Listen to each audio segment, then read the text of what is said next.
د خبرونو سرټکي. د افغانستان د کتابخانې غړیتوب په ډیجیټلي زده کړو او د څېړنو په کمیټه کې. د هیواد په څو ولایتونو کې د امر بالمعروف وزارت لخوا د ګڼو جادوګرانو نیول. او د هند لومړي وزیر او د کاناډا د لومړي وزیر لیدنه په سویلي افریقا کې. د لویه مهربانه خدای په سپېڅلي نامه درنو لیدونکو سلام. د نن ورځې خبرونو ته ښه راغلاست. نن دوشنبه د روان کال د لیندۍ میاشتې 3 نیټه ده. زه هدایت همت یم او دا هم بشپړ خبرونه. د افغانستان کتابتون د ډیجیټلي کېدو زده کړې او څېړنې کمیټو غړیتوب ترلاسه کړ. ډاکټر رفیع الله صمیم د اطلاعات او فرهنګ وزارت د عامه کتابتونونو رئیس، د اقتصادي همکاریو سازمان یا ایکو د غړو هیوادونو د کتابتونونو د رئیسانو په 1مه غونډه کې چې په ترکیه کې ترسره شوه ګډون کړی دی.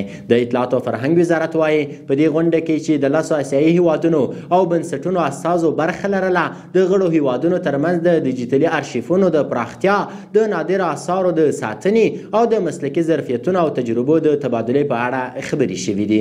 د دغه وزارت په وینا د افغانستان کتابتون د ډیجیټلي کېدو زده کړې او څېړنې کمیټو غړیتوب ترلاسه کړی دی او همدارنګه ترکیه به د کاشف په نوم د کتابتونونو د مدیریت سیستم په وړیا توګه افغانستان ته ورکړي. یاد وزارت زیاتوي چې د یادې غونډې ترڅنګ د افغانستان د عامه کتابتونونو رئیس د ازبکستان، ترکیه، ایران او قزاقستان د کتابتونونو له رئیسانو سره د ګډه همکاریو د پراختیا په اړه خبرې کړې دي.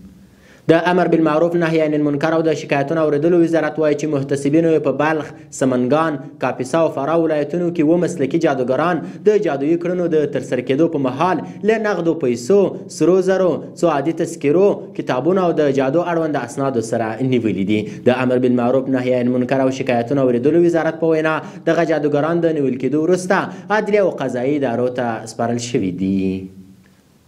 محمد اشرف حق شناس د عامه ګټو وزارت وایاند وایي چې په تېره یوه اونۍ کې 140,000 او 104 متره ټنه توکي د هېواد د اورګاډي له پټلیو صادر او وارد شوي دي. د په وینا دغه انتقالات د حیرتان، اقینې، تورغونډۍ او خواف هرات د اورګاډي له پټلیو ترسره شوي دي.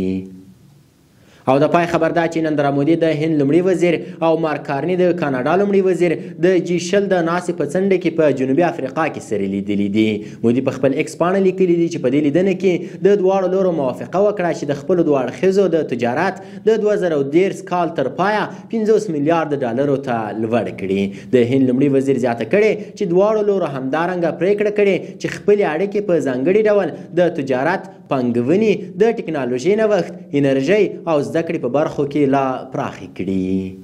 د خبرونو پای له ملتیا مو مننه.